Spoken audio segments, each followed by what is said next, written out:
Hello students, today we will be reading the chapter Outcomes of Democracy. What are the outcomes which we accept from democracy? Okay, that at least these all things democracy should give to the people. First of all, in 9th class also we have read about democracy, and we read that democracy is better form of government. Now why democracy is better form of government? First, it promotes equality among citizens. All the citizens are considered equal in democracy. That's why democracy is better. Second, it enhances the dignity of the citizen. All the citizens are treated equally. They are having equal right to participate in all the political matters, etc. That means they are enhancing, increasing the dignity of an individual. They are not discriminated. Third, improve the quality of decision making. In democracy, whenever decisions are taken, there is a formal process of taking decisions in which many people are consulted. Suppose there is one bill which is proposed, the bill will be passed in Lok Sabha, Rajya Sabha, then President will sign, then that bill will become an act. That means around 800 people are consulted before making that law. That means it improves the quality. Whatever are the drawbacks in that bill will come in front. With some or the other will say that this point is missing or this is not fair in this bill. So all those things are improved.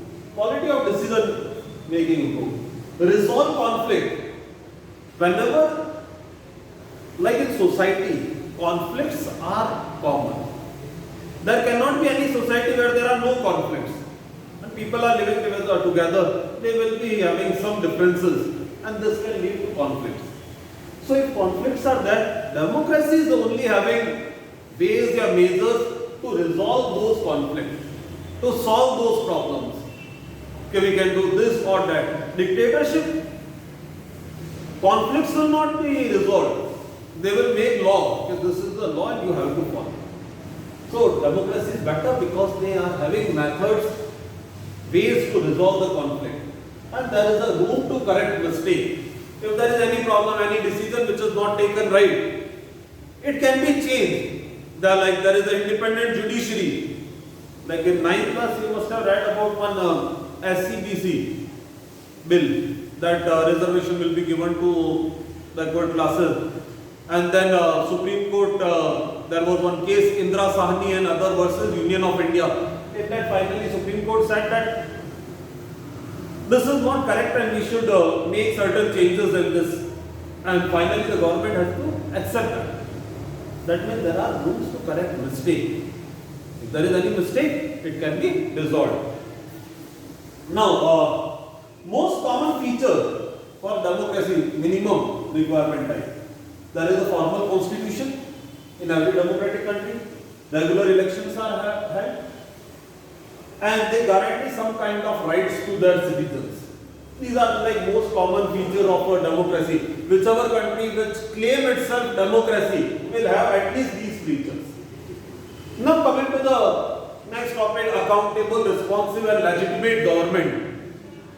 Democratic government are considered accountable. They are accountable to the people through parliament. They are responsive to the needs of the people. If people need certain things, democratic government will respond in a positive manner. And legitimate, it is a legal government. There is a formal process through which it is formed. But it is also said that democratic government are less effective. Like in effectiveness. First, democracy. Whenever decisions are taken in democracy, there is a process of deliberation and negotiation. In democratic regimes, people have to discuss with others. Like in India, if you talk, when a bill is there, in Lok Sabha it will be discussed, in Rajya Sabha it will be discussed. So formal deliberation and negotiations will also be there. If some members say that we have to change this, it can be done. But in a non-democratic country, like Hitler, 9th class we are at, if decision has to be taken, whatever he said is the final. Nobody can deliberate, negotiate with him. So, non-democratic country, there deliberation, discussion, negotiation, etc. Whatever the ruler is saying is the final. Now, if we want to measure democracy, whether it is working properly, so minimum requirement are there. There are regular, free, fair elections. These institutions are needed. Open public debate in democracy are essential. Right to information. People need to be informed in democracy. RTI. In India also we are having a Right to Information Act. Clear? Then there is one more problem associated with democracy, in which democratic government lag behind. First is sharing information with the citizens. Most of the democratic countries are lagging in this point. They are not sharing the information properly with the citizens. And second is corruption. Corruption also, nearly all the democratic countries are facing this problem. Then comes the next challenge, that is economic growth and development. In your NCERT book, there is one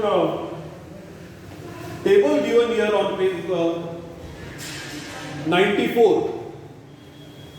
The growth rate of democratic countries 3.95 and dictatorial, where the dictatorship is there, 4.42.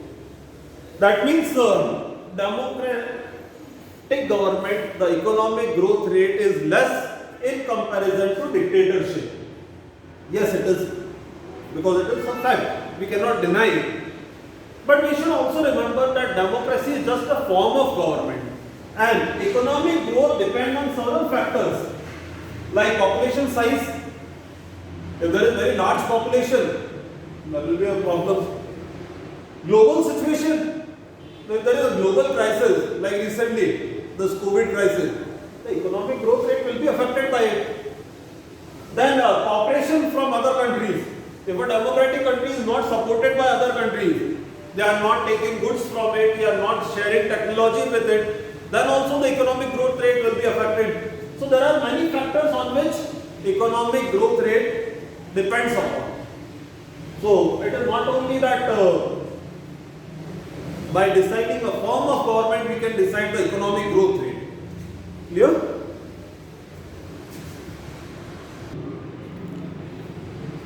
Next is reduction of economic inequality.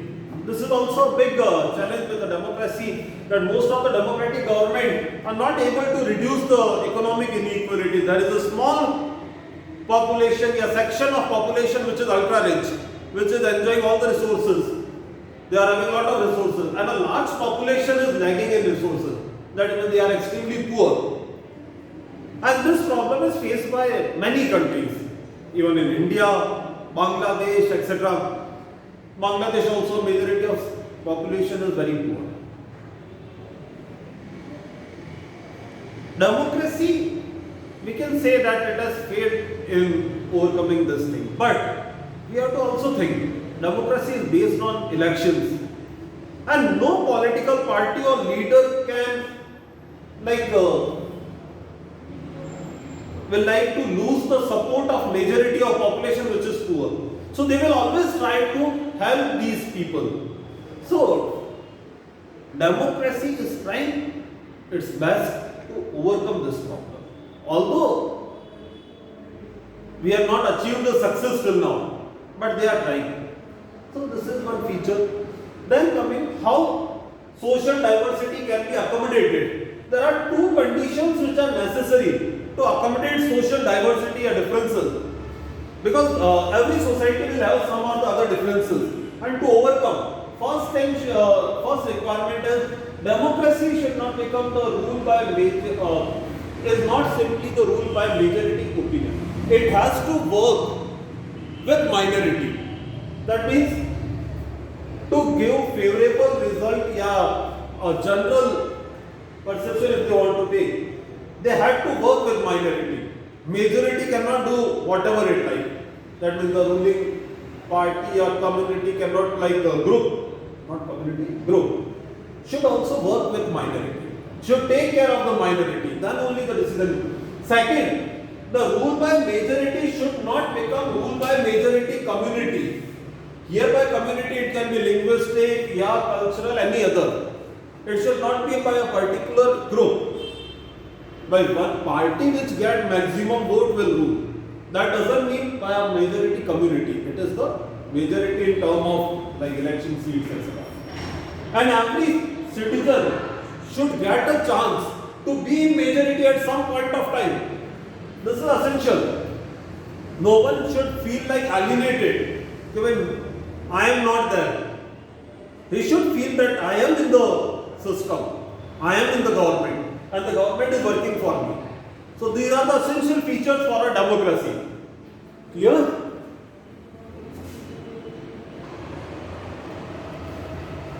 Okay, next is dignity and freedom of citizen. This is also an important aspect of democracy, that every citizen wants dignity and freedom. And democracy is trying its best to give dignity and freedom to citizens. But we can say, but still, it has failed. All the women are not treated equally. There are sections, part of society which is not getting proper respect. They are not treated equally. Yes, it is true. Now, to the other side, if we see, democracy by principle agree that all the people are equal. Like it is in our fundamental right that everyone will be treated equally. No. Non-democratic country, they have not given any such fundamental right. They never said that all are equal. Yeah, there is nowhere written that they are equal. There is no law which help them to get equality, achieve equality. But democracy has certain laws. So, for example, if we talk about women, if women is discriminated in India, now women has to wage a struggle against that inequality. They have to start facing them. Yes, we are equal. Because by law, they are given this thing. They are equal. Now it is on their part to start a movement, away the movement to achieve that equality. So principally, democracy agrees that all are equal. Yeah, they ensure that there will be dignity to all the citizens. So this is one part. And the last part of the chapter which says that expectation from democracy also function as the criteria for judging any democratic country. Other than this also, this question can be asked in a variety of ways, like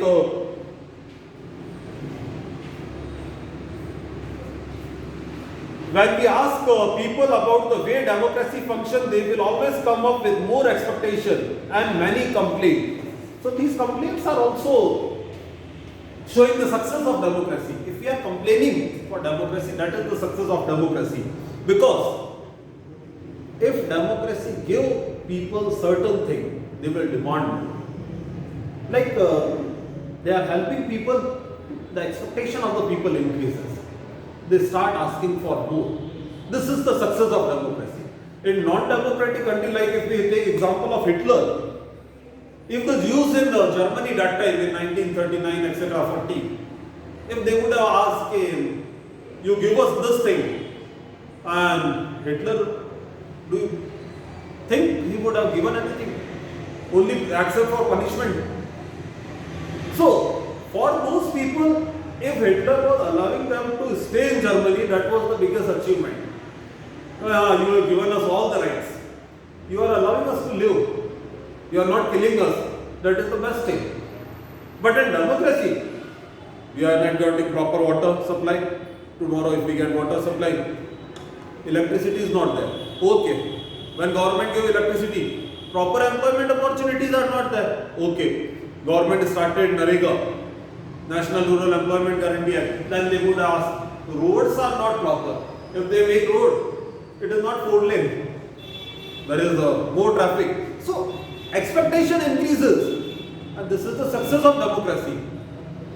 People only expect from those who give them certain things. Clear? I think the chapter must be clear to you.